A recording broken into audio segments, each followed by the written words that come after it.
Hi, my name is Alusaimbari. Welcome to this lesson on summary on the English language for the West African Senior School Certificate Examination, commonly called WASSCE.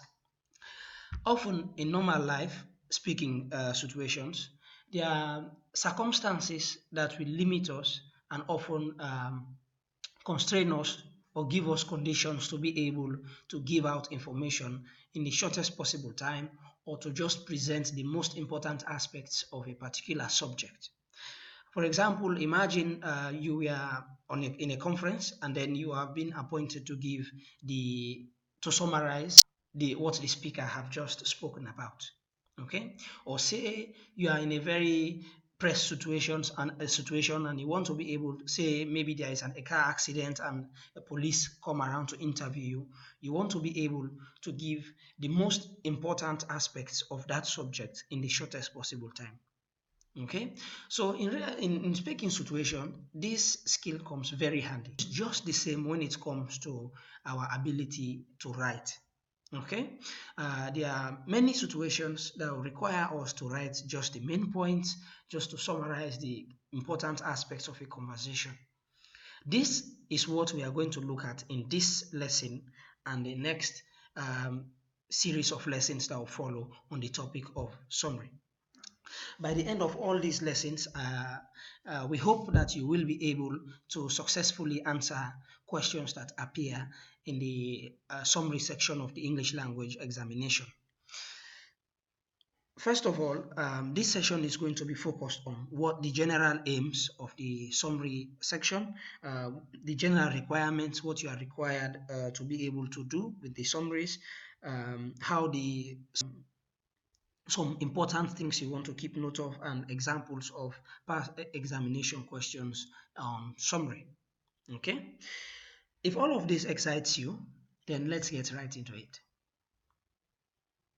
Right, so on this first lesson we are going to look at what the summary section of the examination is all about.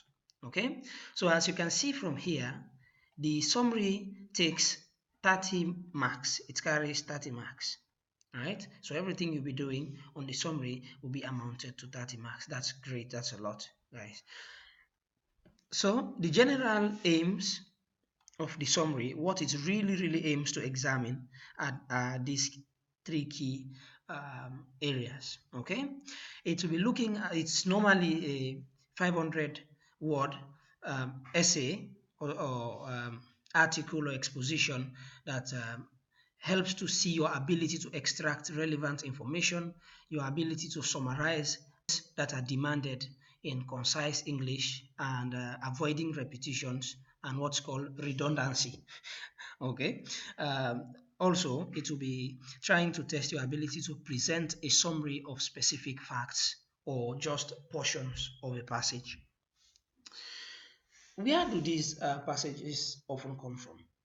Okay, well, like almost everything on the English language examination, everything you'll be tested on is something that, if you are in West Africa, all these countries that are in WAEC, the West African Examination Council, these are often things that have to do with what you experience in the community. Say something about education, something about fishing. There will often be topics about social, cultural, economic, political issues. Okay, and also because the aim of education is not just to limit ourselves to our own context, it will also have to do things, some things you should be familiar with that have to do with other countries of the world. Okay, there will be topics like maybe climate change, there will be topics like corruption, there will be topics like poverty, nutrition, and a lot of other topics. Okay, the next thing we wanted to look at is the key things that you often find in summary passages. Okay, so what you see generally is that in the summary passage, there will be main points. Okay, so when people write, there are often main points that they want to pass across. There will be the main points or the key themes in the passage. But often, these main points are hidden in a basket of illustrations, some details that support these main points or the theme, or the central idea the author or the writer is trying to pass across. There will also often be digressions, like people go off the track, like we say, going out of topic a little bit. Okay, so what we see often there are a lot of information that are presented, but then within that information there are the key points that the author wants to pass. But in passing these keywords, it supports these key or main points or the central themes of the topic of discussion with illustrations, with examples, with dates, um, with statistics. Like maybe if someone is talking about corruption, talking about the effect of corruption, maybe the person will go on and give you example of an experience they had with corruption, or say a particular statistic, the percentage of corruption in a particular country. They may be giving you different digressions, going out of topic, talking about another topic as well, and affects another area that is completely out of the main thing they are talking about.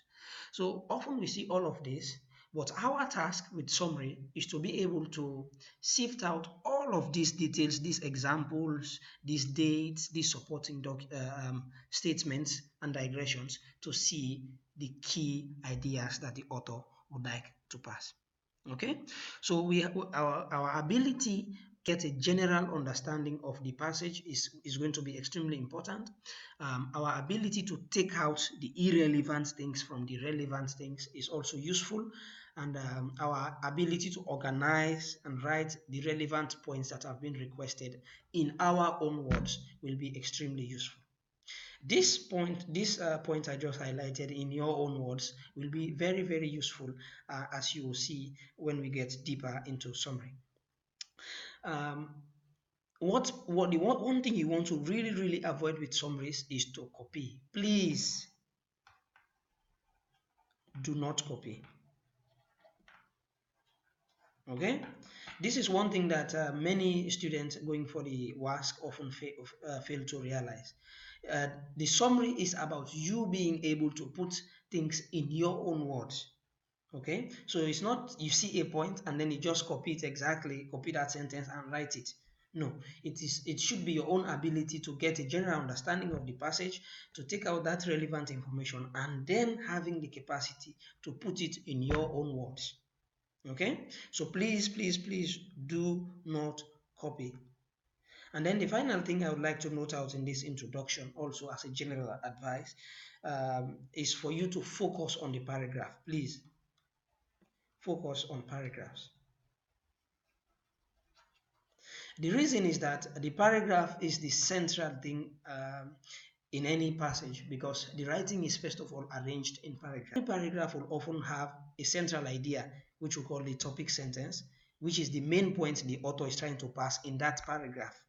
Okay, so that main point has examples, it has details, it has digressions like I was talking earlier, it has illustrations, okay, that support that main sentence. In the next lesson, we shall be looking at how we can find the main sentence, what we call the topic sentence in any paragraph. Okay, because once we know how to deal with the paragraph, it is going to be very easy for us to move on now and look at a whole summary passage. Okay, so and each of those paragraphs is normally going to have an important point, a key point, and the other one also will have another key point. So all these key points often make out the summaries of the whole passage. Okay, thank you very much. This is just a brief overview of summary for English language. In the next lesson, we shall be looking at how to deal with a paragraph, how to find the topic sentence, how to sift out everything and just see the most important idea in a paragraph. Thank you.